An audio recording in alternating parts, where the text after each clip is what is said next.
Agang usapan sa mga issue at balita kasama si Kuya Angelo Palmones sa Magandang Umaga Pilipinas mula Lunes hanggang Biyernes.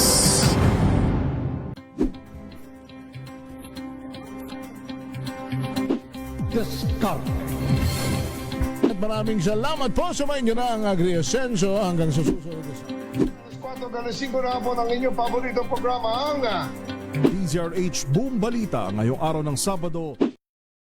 Ang mga maiinit na isyung pambayan, mga balitang kailangan mong malaman, usapin sa pamahalaan, politika, ekonomiya at kabuhayan. Ito ang mga dapat mong malaman, pakialaman at pag-uusapan dahil kayo ang tinig ng mamamayan dito sa Damdaming Bayan.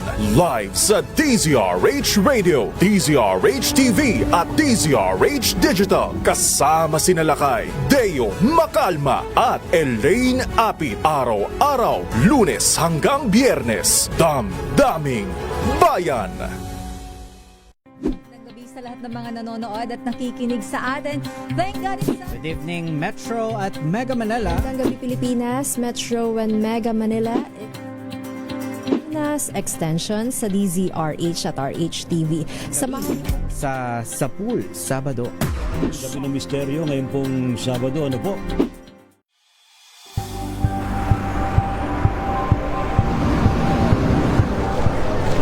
Pa rin ang ating mga eksperto. Dito lang sa Expert Opinion. Ito ang The Better News. TNVS, trending and Isang value show. kwento, iba't ibang anggulo. Dito, sa Point of View. Bawat pananagutan at itatalakayin dito sa Hoy. Bawal yan. Filipino, dito lang sa DZRH, matchable entertainment and lifestyle. ito ang MBC TV Network News. Una sa Pilipinas, una sa Pilipino.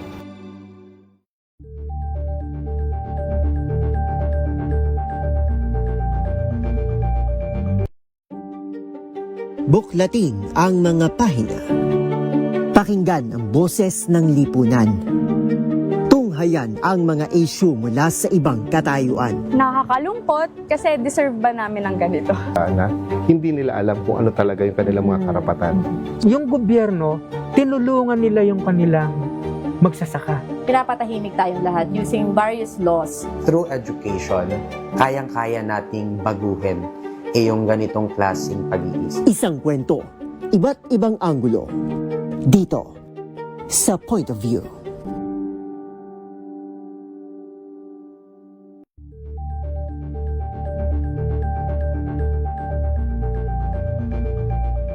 Tambalang Anthony Taberna at Jerry Baha ang gigising sa inyong umaga dahil lalatay ang humahagupit na diskusyon at komentaryo Lunes hanggang Biyernes sa 2x2.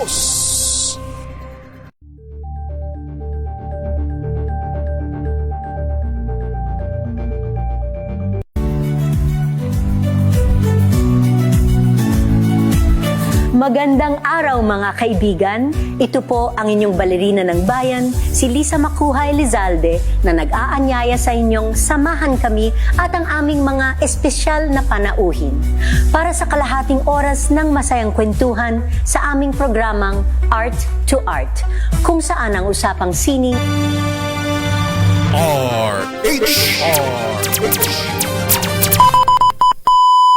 Pilipinas ang oras, 6 na minuto makalipas ang alas 12 ng tanghali. Sa mga balitang kailangan mong malaman, unang-una sa mga balita, RH Rapido Hataw Balita mula sa MBC Radio News Center Manila. RH Rapido Hataw Balita sa mga balitang pambansa, lokal, internasyonal at iba pa. RH Rapido Hataw Balita. At ngayon, narito ang inyong mga tagapagbalita. Yuel Reyes, Jackie Reso sa RH Balita. Balita.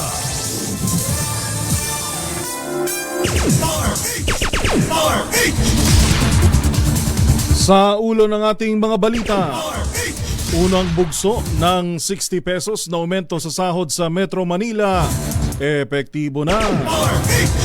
Bagyong Quiapo, nasa labas na ng Philippine Area of Responsibility, pero habagat patuloy na makakaapekto sa ilang bahagi ng bansa. National Capital Region Police Office full alert na para sa SONA 2026. Nagsagawa ng walkthrough patungong Batasan. 8 taong gulang na mag-aaral patay matapos sampasin ng notebook ng kanyang kaklase sa Davao City. Isang delivery rider patay matapos salpukin ng pick-up sa bahagi ng Villamor Road sa Pasay City.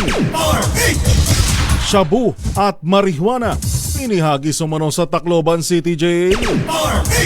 Sa ating balita sa ibayong dagat, higit 200,000 katao inilikas sa France at Spain dahil sa wildfire.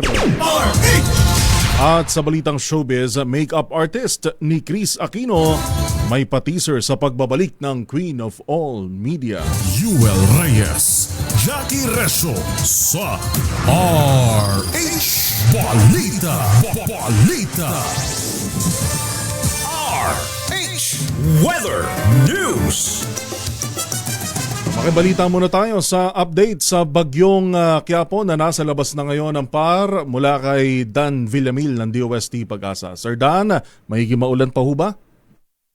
Yes po, good afternoon po Sir Yuel at sa ating mga taga-subaybay sa DZRH. So nasa labas na nga ng ating PAR itong sentro ni Bagyong Quiapo, 465 kilometers kanluran ng Basco, Batanes. So nag-issue na rin po tayo ng Final Tropical Cyclone Bulletin, nangangahulugan na wala ng wind signal ang nakataas anumang bahagi ng ating bansa. Gayunpaman, dahil sa epekto ng habagat, asahan pa rin natin yung mga kaulapan at pag-ulan sa Metro Manila, nalalabing bahagi ng Luzon, Visayas at itong kanlurang bahagi ng Mindanao. Pero generally, itong western section ng ating bansa, maging handa pa rin po tayo at maging alerto sa mga banta ng pagbaha at pagguho ng lupa, lalong-lalo na kung tuloy-tuloy yung mga pag-ulan na ating mararanasan.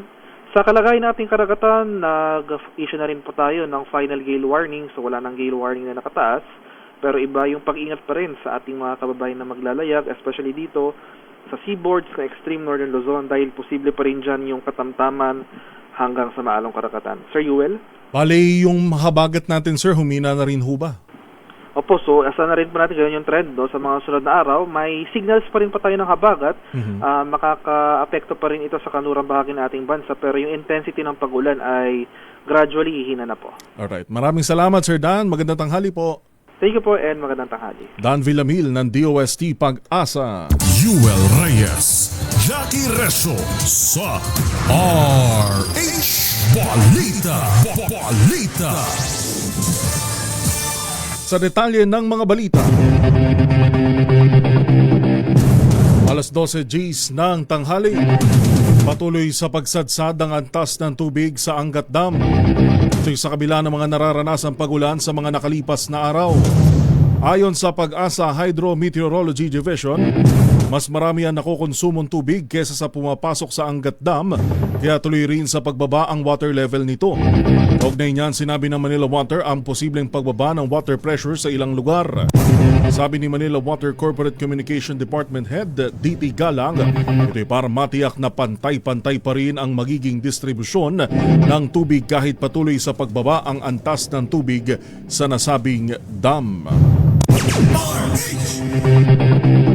Samantala ito, good news. Epektibo na ngayong araw ng Sabado, July 25, ang unang bugso ng 85 pesos na aumento sa sahod ng minimum wage earners sa Metro Manila.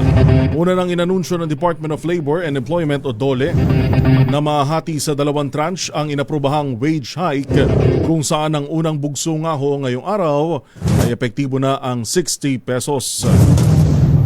Samantala, ang ikalawang bugso naman ay 25 pesos na ipatutupad sa Enero ng susunod na taon.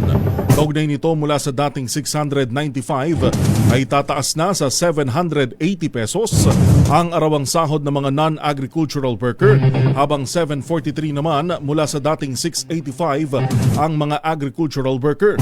Babalaho ng mga doon ng DOLE, pagmumultahin ang mga employer o establishmento nabigong magpatupad ng naturang bagong wage order.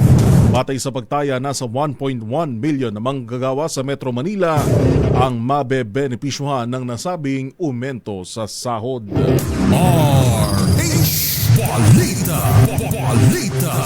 Ito, pagtaas din, nakaamba na namang tumaas ang presyo ng mga produktong petrolyo sa susunod na linggo. Batay sa 4 na araw na trading sa pandaigdigang merkado, posibleng tumaas ng 6 na piso ang presyo ng kada litro ng diesel. Hinataya namang sisipa ng 5 pesos and 90 centavos ang kada litro ng gasolina. Halos 6 pesos na rin. Habang nasa 4.30 naman o 4 pesos and 30 centavos ang maaaring maging price hike sa kada litro ng kerosene. Ang muling pagsirit ng oil price ay sa harap ng pangamba na posibleng maantala na naman ang supply ng langis dahil sa limitado pa rin pagdaan ng mga barko sa Strait of Hormuz.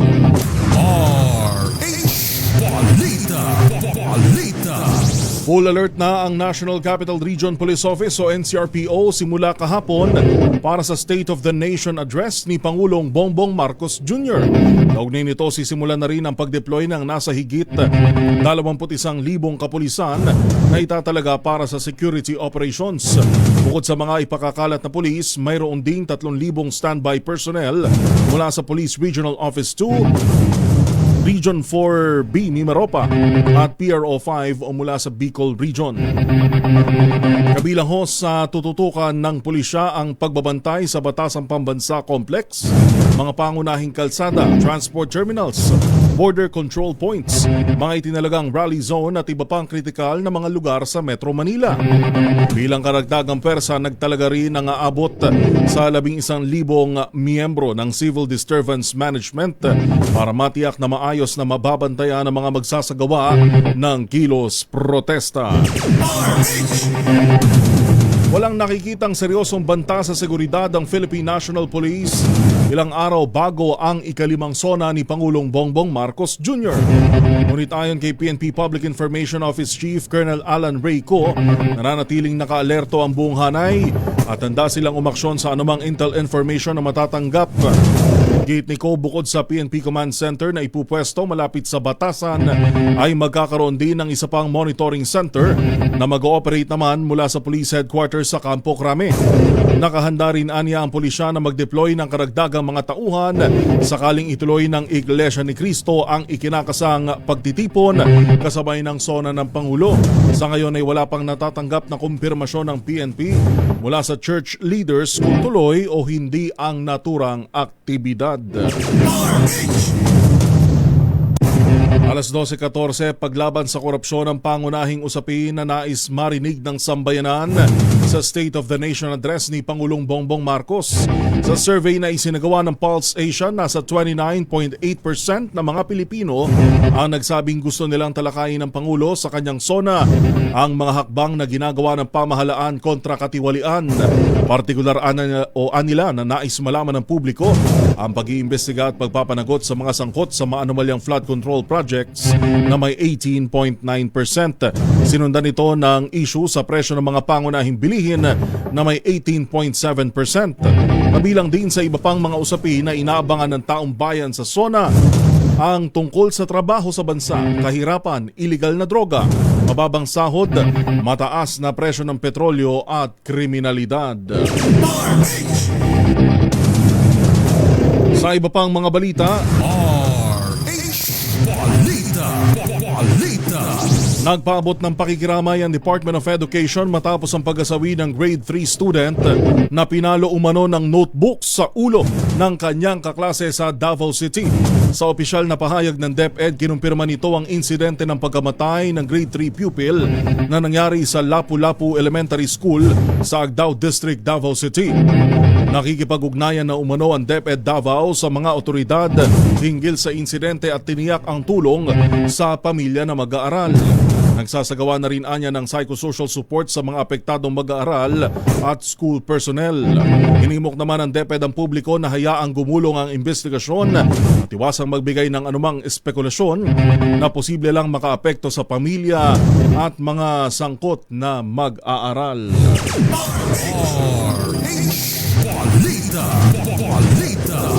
Patay ang isang delivery rider habang kritikal ang isang construction worker matapos araruhin ng pick-up ang ilang sasakyan sa kahabaan ng Villamor C5 Road sa lungsod ng Pasay kaninang umaga. Sa panayam ng DZRH News sa mga traffic enforcer sa lugar, nakatulog umano ang driver ng pick-up na naging sanhi ng aksidente. Dahil dito nawala ng kontrol ang pick-up at dire-diretsyong inararo ang motorsiklo. Sa lakas ng impact, hindi agad huminto ang sasakyan at sumalpok pa ito sa isang L300 van na nasa kalsada kung saan naglalakad naman ang isang construction worker. Nakahandusay na ng madatna ng DZRH ang biktimang delivery rider na agad isinugod sa Pasay General Hospital habang dinala naman ng pulisya ang suspect sa Pasay Traffic Bureau para sa dokumentasyon. Posibleng maharap ang driver ng pick-up sa kasong reckless imprudence resulting in homicide, physical injury at damage to property. Yuel Reyes, Jackie Reso sa RH Balita. Sa ating pagbabalik, may kahit Sabado, ngayon ba to? Ngayong araw to, Tina? Botohan daw ho para sa plebisito sa 5 barangay sa Parañaque City. Umarangkada na. Detalye ho niyan sa ating pagbabalik. Pilipinas ang oras, 18 minuto makalipas ang alas 12.